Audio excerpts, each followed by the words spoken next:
Saat ini, dan sudah dari kapan tahu, orang-orang masih mencari-cari agama paling benar sampai mereka tutup usia. Sejak manusia mulai beragama, muncul perdebatan tentang kebenaran agama yang dianutnya.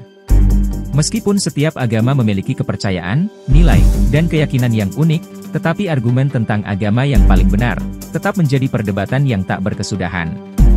Sebagian besar orang percaya, bahwa agama yang mereka anutlah yang paling benar. Umat Islam memandang Kristen salah, sebaliknya umat Kristen memandang umat Islamlah yang salah. Bahkan dalam satu agama, misalnya sesama Islam, kaum Sunni memandang Syiah salah, sebaliknya, kaum Syiah memandang Sunnilah yang salah. Bahkan lagi, walaupun sama-sama Sunni, Wahabi Salafi menganggap Sufi salah, sebaliknya, orang Sufi menganggap Salafilah yang salah. Bahkan lagi-lagi, sesama Salafi juga begitu.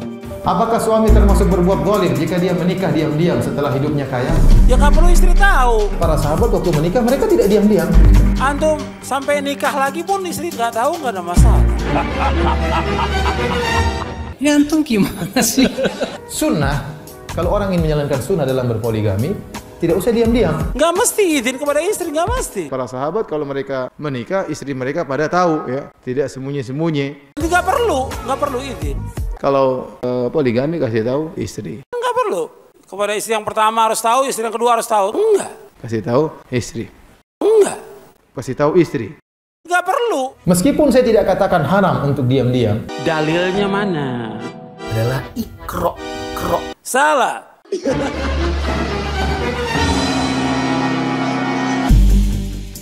Dari sini, muncullah pertanyaan yang mungkin jadi pertanyaan paling besar dari semua pertanyaan, bagaimana jika agama yang kita anut ternyata yang salah? Apakah Tuhan akan mengampuni kita atas kebodohan kita? Bagaimana kita bisa menentukan agama yang paling benar? Mengapa Tuhan diam saja, seolah-olah menjebak manusia dalam ketidaktahuan? Walaupun sudah diberikan akal untuk berpikir, tapi mengapa para agamawan malah melarang kita menggunakan akal untuk mencari kebenaran? Tentu saja, pertanyaan ini sering mengganjal dalam pikiran, karena agama dianggap sebagai penentu nasib di akhirat. Salah kepleset sedikit, ancamannya neraka untuk selamanya. Dan sungguh ini mengerikan.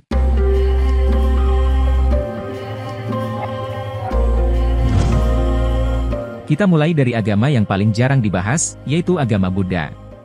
Dalam sebuah wawancara dengan seorang tokoh renovator teologi pembebasan Amerika Latin asal Basil Leonardo Boff, tokoh spiritual Buddha Tibet dan pemenang Nobel Perdamaian Dalai Lama, ditanya tentang manakah agama yang terbaik di dunia.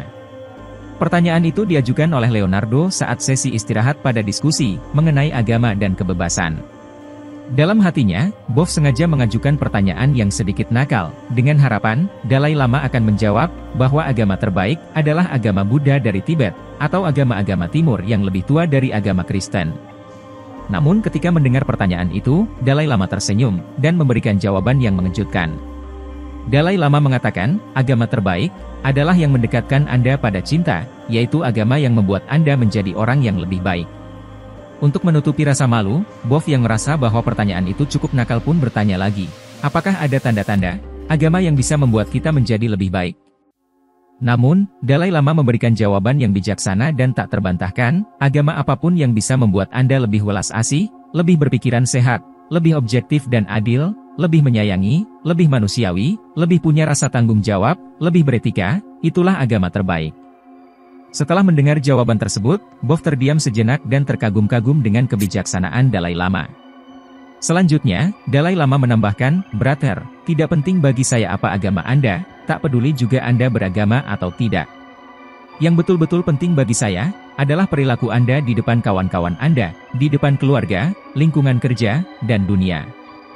Dalai Lama melanjutkan, "Ingat, alam semesta akan menggaungkan apa yang sudah kita lakukan dan pikirkan. Hukum aksi dan reaksi, tidak eksklusif hanya untuk ilmu fisika, melainkan juga untuk hubungan antar manusia. Jika saya berbuat baik, akan menerima kebaikan. Jika saya jahat, maka saya pun akan mendapatkan keburukan yang sama." Menurut Dalai Lama, apa yang sudah disampaikan kakek moyang kita, adalah kebenaran murni. Anda akan mendapatkan apa saja yang Anda inginkan untuk orang lain. Dan menjadi bahagia, bukanlah persoalan takdir, melainkan pilihan. Akhirnya, Dalai Lama berkata, "Jagalah pikiranmu, karena akan menjadi perkataanmu. Jagalah perkataanmu, karena akan menjadi perbuatanmu. Jagalah perbuatanmu, karena akan menjadi kebiasaanmu. Jagalah kebiasaanmu, karena akan membentuk karaktermu. Jagalah karaktermu, karena akan membentuk nasib atau karmamu. Jadi, nasib atau karmamu berawal dari pikiranmu. Dan tidak ada agama yang lebih tinggi daripada kebenaran.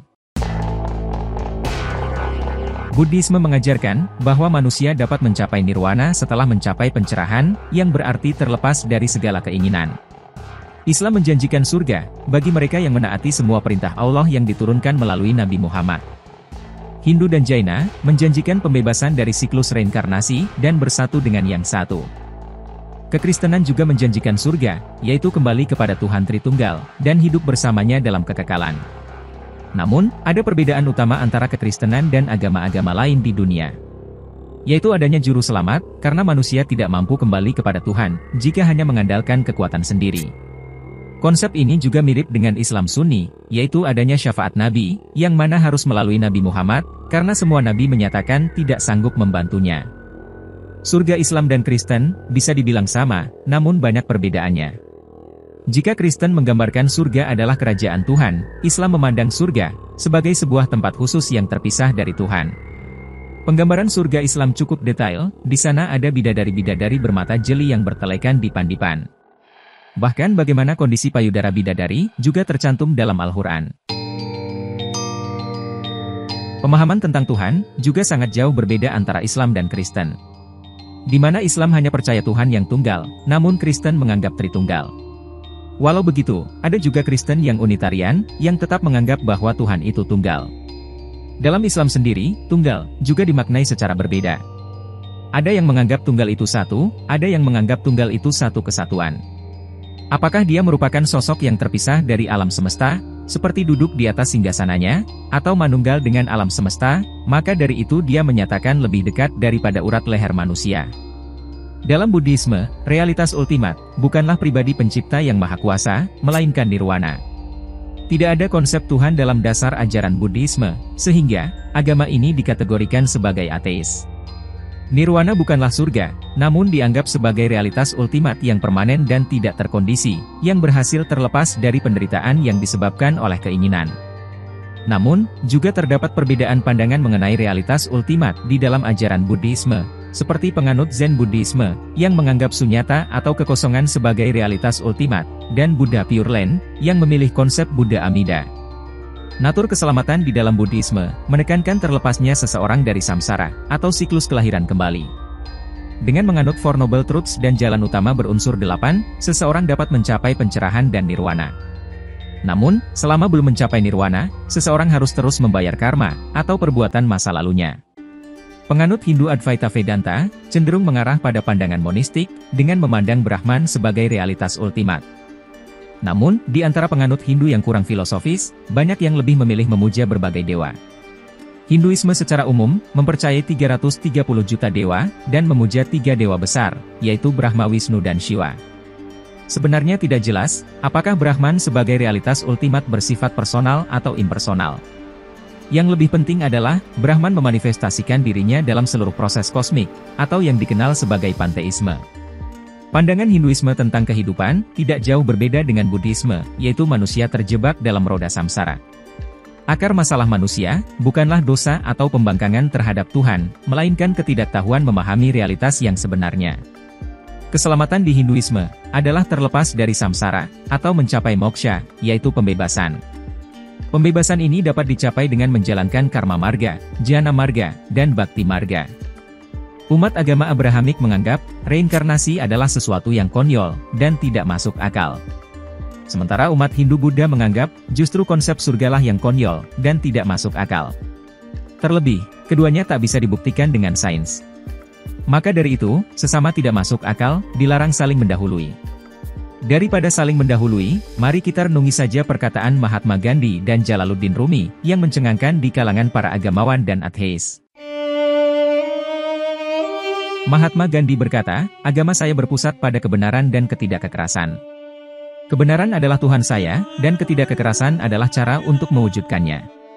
Namun, saya tidak memegang agama eksklusif.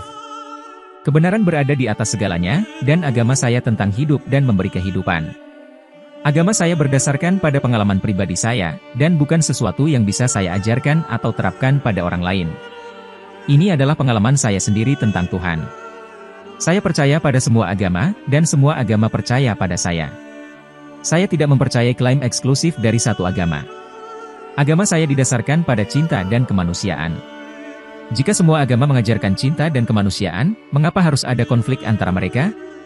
Agama saya berdasarkan pada pelayanan kepada sesama. Ini bukan sesuatu yang bisa saya praktekkan hanya di tempat ibadah, tetapi bisa saya praktekkan di mana saja dan kapan saja. Agama saya berdasarkan pada kesatuan semua agama. Saya tidak percaya bahwa hanya satu agama yang benar. Saya percaya bahwa semua agama benar. Agama saya berbasis pada prinsip ketidakkekerasan. Ketidakkekerasan bukanlah pakaian yang bisa dilepas atau dipakai sesuai keinginan. Itu ada di hati dan harus menjadi bagian yang tidak terpisahkan dari keberadaan kita. Agamaku adalah Hinduisme, Islam, Kristen, Buddha, dan Jainisme. Semuanya mengajarkan cinta dan kemanusiaan yang sama. Jalaluddin Rumi juga pernah mengatakan, saya mencari Tuhan di Hindu, Buddha, Islam, Kristen, dan Yahudi, tetapi saya hanya menemukannya di dalam hati yang bersih. Jadi, jika masih ada yang menanyakan manakah agama yang paling benar, bisa lihat di kolom komentar. Cukup dengan jenggot dan tidak isbal, bagi dia udah cukup, jadi nggak perlu ngaji lagi udah salafi, udah dijamin dengan sorga. Tentang wajibnya memelihara jenggot dan haramnya mencukur jenggot, haram. Sunnah ini sunnah yang wajib, jangan diikutin ustadz. Ada ustadz nggak berjenggot, jangan diikut. Ada, tapi tidak kelihatan. Yang memang kehidupannya menentang sunnah. Tapi ya gimana jenggotnya dimasukin? Jenggotnya mana? Jenggotnya mana? Jenggot.